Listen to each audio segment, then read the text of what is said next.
বেতার রাজশাহী স্থানীয় সংবাদ পড়ছি জান্নাতুল রাব্বি বিনতে হান্নান। রাজশাহীতে পুলিশের কনস্টেবল নিয়োগ পরীক্ষার চূড়ান্ত ফল প্রকাশিত হয়েছে। জেলা পুলিশ লাইন্সের ড্রিল শেডে গতকাল ট্রেনিং রিক্রুট কনস্টেবল নিয়োগ পরীক্ষার এই ফলাফল প্রকাশ করেন রাজশাহীর পুলিশ সুপার মোহাম্মদ আনিসুজ্জামান। ফল প্রকাশ অনুষ্ঠানে রাজশাহীর পুলিশ সুপার আনিসুজ্জামান বলেন, আজকের যারা কনস্টেবল হিসেবে নিয়োগের জন্য চূড়ান্তভাবে মনোনীত হয়েছেন তারা আন্তরিকতা, নিষ্ঠা ও পেশাদারিত্বের সাথে দেশমাতৃকার সেবা করার ব্রতী হয়ে পুলিশ বাহিনীতে যোগ করবেন। এই নিয়োগে সব পর্যায়ে সর্বোচ্চ সততা ও নিরপেক্ষতা বজায় রাখা হয়েছে। উল্লেখ্য, রাজশাহী জেলা ট্রেনি রিক্রুট কনস্টেবল পদে ৭৬টি শূন্য পদের বিপরীতে ৭,৬২২ জন পরীক্ষার্থী অনলাইনে আবেদন করেন। এদের মধ্যে সকল প্রক্রিয়ায় সফলতা অর্জন করায় নিয়োগ বোর্ড ৭৬ জনকে চূড়ান্তভাবে মনোনীত করে। এর মধ্যে ১৬ জন নারী এবং পুরুষ ৬০ জন। রাজশাহীর প্রথম মহান মুক্তিযুদ্ধভিত্তিক স্মৃতিস্তম্ভ স্মৃতি অম্লান, যা সদ্য স্বাধীন বাংলাদেশকে একটি গাছের চারার সাথে তুলনা করে নির্মাণ করা হয়েছিল। এ নিয়ে শুনুন আমাদের রাজশাহী জেলা সংবাদদাতার একটি বিশেষ প্রতিবেদন। ১৯৭১ সালে দীর্ঘ ৯ মাস মহান মুক্তিযুদ্ধে লাখো শহীদের প্রাণের বিনিময়ে অর্জিত হয়েছে আমাদের স্বাধীনতা। রাজশাহী নগরীর ভদ্রামোড়ে স্মৃতিস্তম্ভটি সদ্য স্বাধীন বাংলাদেশের অস্তিত্বই জানান দিচ্ছে। স্বাধীন বাংলাদেশের অভ্যুদয়কে মাটি ফুঁড়ে বেড়ে ওঠা গাছের চারার সাথে তুলনা করে এটির নকশা করেছিলেন স্থপতি রাজিউদ্দিন আহমেদ। ১৯৪৭ থেকে ১৯৭১ সাল পর্যন্ত বিভিন্ন পর্যায়ের স্বাধীনতা আন্দোলনের অগ্রগতিকে নির্দেশ করতে ব্যবহার করা হয়েছে ২৪টি ধাপ।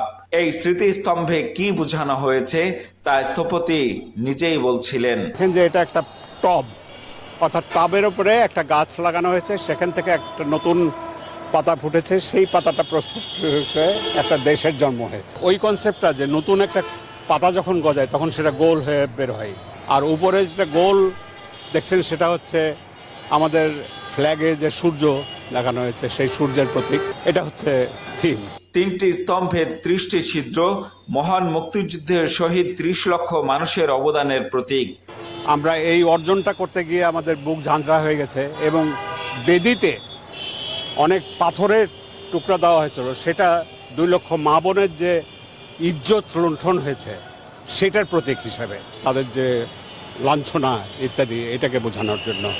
১৯৯০ সালে এটি নির্মাণে অর্থায়ন করে রাজশাহী উন্নয়ন কর্তৃপক্ষ। বিনা পারিশ্রমিকেই এটির নকশা ও নির্মাণ কাজ তদারকি করেন স্থপতি রাজিউদ্দিন আহমেদ। সূর্যোদয়ে তুমি, সূর্যাস্তেও তুমি, ও আমার বাংলাদেশ প্রিয় জন্মভূমি। জিয়াউল গনি সেলিম, জেলা সংবাদদাতা, বাংলাদেশ বেতার, রাজশাহী। শুনছিলেন বিশেষ প্রতিবেদনটি। ব্রহ্মপুত্র ও যমুনা নদীর চর এলাকায় মানুষের জীবনমান উন্নয়ন নিয়ে কাজ করা making market work for the চর্স প্রকল্পের ২ দিনব্যাপী সমাপনী অনুষ্ঠান আজ শেষ হয়েছে। সরকারি ও বেসরকারি অর্থায়নে চলা এই প্রজেক্টের সমাপনী অনুষ্ঠানে প্রধান অতিথি ছিলেন বগুড়ার পল্লী উন্নয়ন একাডেমির মহাপরিচালক ড এ কে এম ওয়ালিউল্লাহ। অনুষ্ঠানে সভাপতিত্ব করেন আরডিএর অতিরিক্ত পরিচালক আবদুল্লাহ আল মামুন।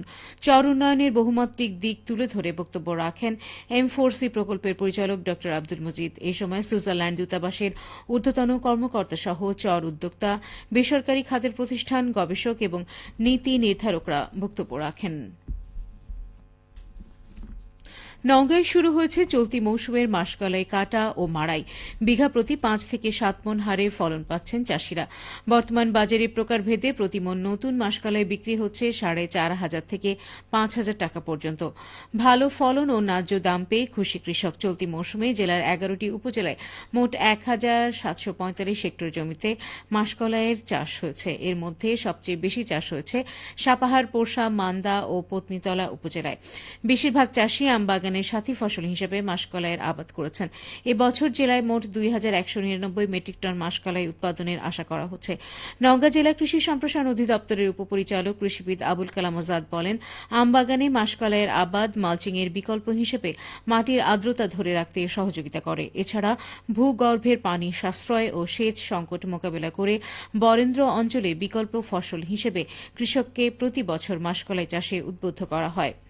চলতি বছর নওগাঁ জেলায় 1,500 জন প্রান্তিক চাষিকে 5 কেজি করে বীজ, 10 কেজি করে ডিএপি সার, 5 কেজি করে এমওপি সার এবং পরিবহন বাবদ 50 টাকা করে সরকারি প্রণোদনা দেওয়া হয়েছে।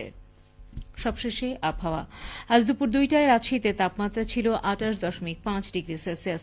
এ সময় বাতাসে আর্দ্রতার পরিমাণ ছিল 48%। রাজশাহী ও পার্শ্ববর্তী এলাকায় আজ সূর্যাস্ত সন্ধ্যে 5:16। সংবাদ শেষ হল।